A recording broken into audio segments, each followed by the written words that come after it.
Welcome to the journey of Uncle Craig. Uncle Craig is finally sharing his testimony after surviving 35 years of being incarcerated.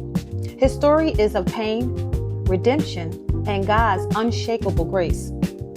Incarceration started at the tender age of 9, which is unbelievable to imagine. Wow, you are still a child. Now, this channel will highlight his past abilities, his experience, but most importantly, his training. Stay tuned as he speaks about his life lessons, spiritual wisdom, and strategies for sustaining a blessed life while living in a world full of temptation and trials. Okay. Hey, Uncle Craig, how you doing today? All right. That's good. So I'm so excited because we are finally doing this. We are sharing your story of the time that you spent in prison. And I'm just looking forward to people subscribing to our channel, Conversations with Uncle Craig. This is going to be really cool. So can you share with the people, how did your life even start as a child? Like, what was your childhood like? I think I had a normal childhood to start out, but it seems like, I don't know if something traumatically happened to me, but I changed behavior-wise and attitude-wise as I started growing. And it was more of a I don't care attitude. And I think that's what started me getting in trouble. Because before I even thought about drugs or anything, it was mainly about me satisfying myself. Stealing, taking something from somebody, manipulating the situation. And I was young. I was 7, 8 years old doing this. Wow.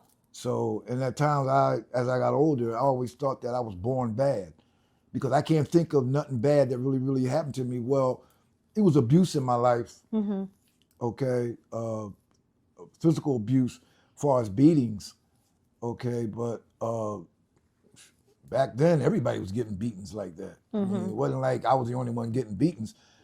All my friends I grew up with, went to school with, they was getting beaten. So, and then my lifestyle, far as my family's living condition, my mother, she didn't come from a wealthy family, but my father did. My his family did well. So that didn't make me go out there and do the wrong, I don't think. Far as I always had what I wanted. Okay. So it wasn't like I never had nothing. My mother couldn't provide for me, but my grandparents did everything I wanted. I was spoiled rotten, and maybe that changed me. Maybe I thought I was supposed to have everything that I wanted. And the first time I became involved with the police, I was young. I was 9 years old. That was my first time being incarcerated. You was 9 years old? 9 years old. What happened at 9, at that age? I mean, that's so young to be interacting with the police. Well, what happened was I was on this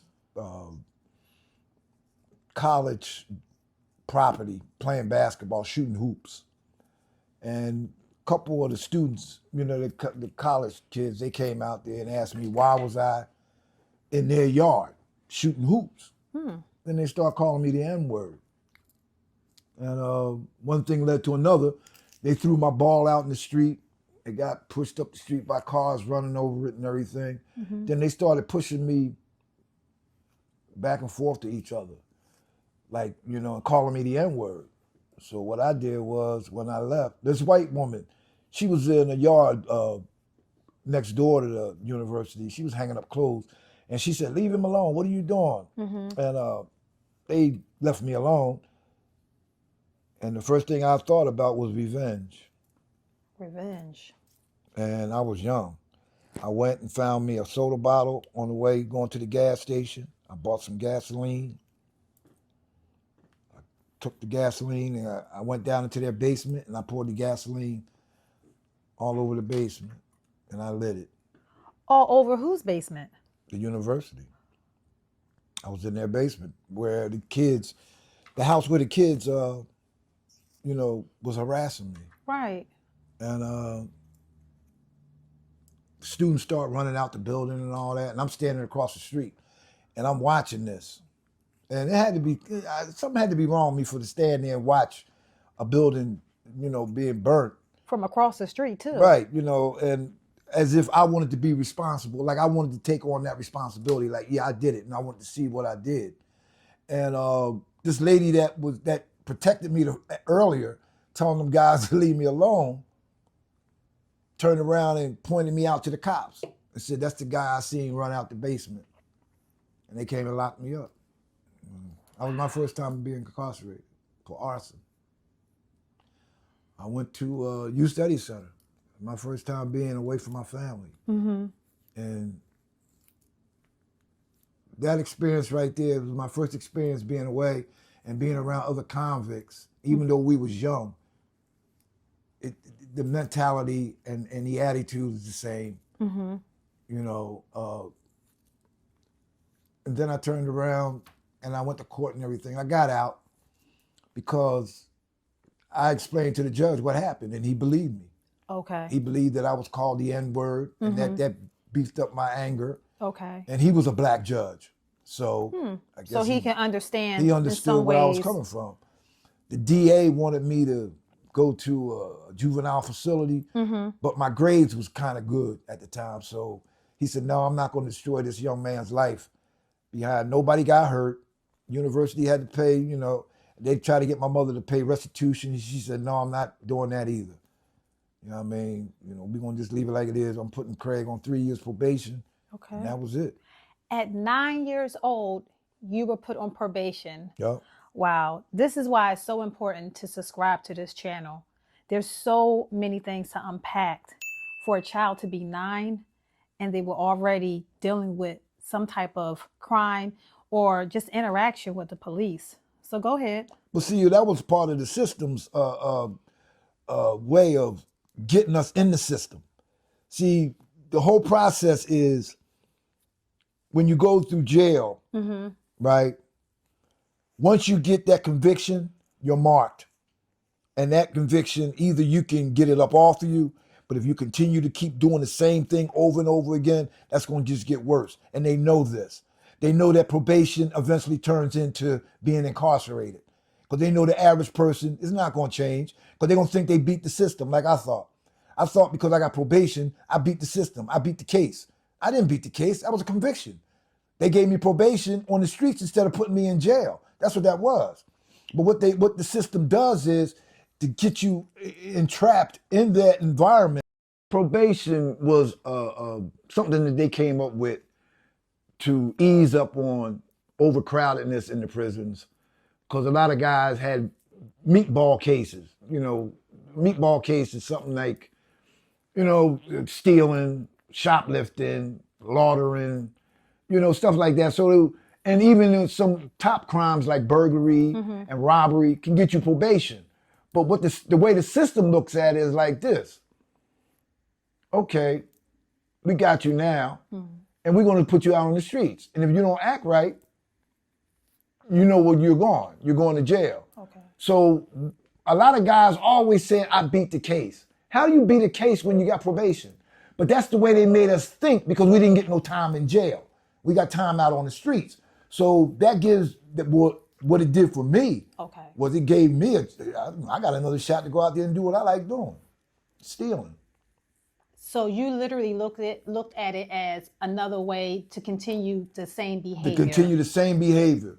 And that's what it was all about, my behavior and my attitude. This is even before the drugs even came on the set. This is years before the drugs came on the set. I displayed actions of an addict.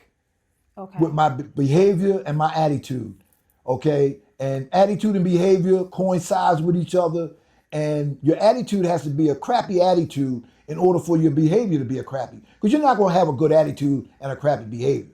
No. It's going to coincide with each other.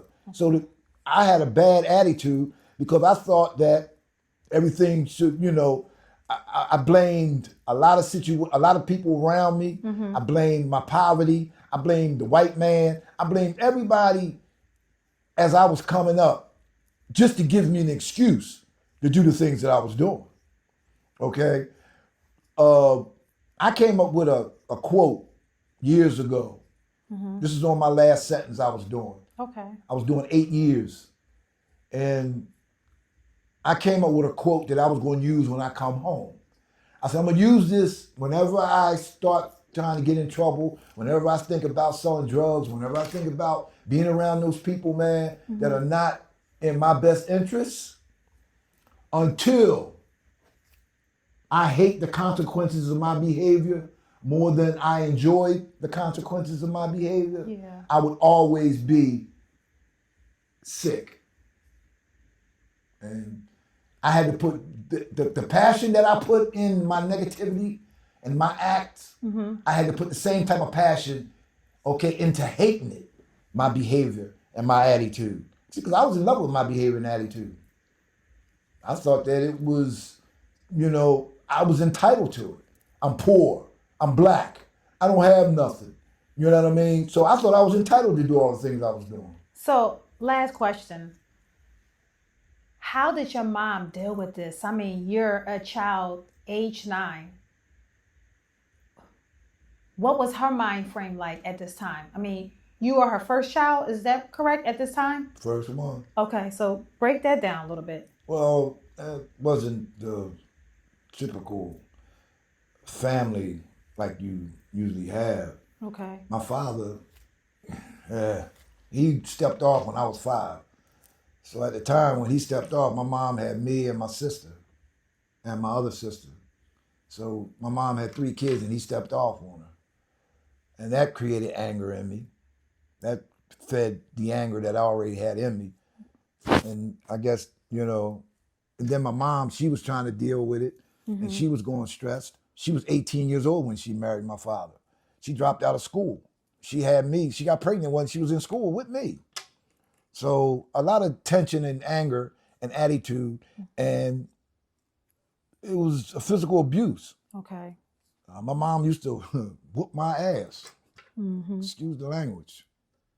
Okay? And those beatings were some real fierce beatings. And I think that what really drove me out in the street. To get away from the beatings, it put me out in the street. It put me around people that was more dangerous than my mother. Wow. But at the time, I didn't know it. I welcomed it because I didn't have to worry about worrying. Something when you're in school and you watch the clock and at 3:30 you got to go home and you don't know what you're going home to. You don't know if you're going home to a behind whipping. You don't know what you're going home to. So, with that being said, subscribe to this channel. Conversations with Uncle Craig. There's more to come. Hit that notification bell, and we'll let you know when we'll be dropping. Thank you for watching Conversations with Uncle Craig. What I just said ain't nothing.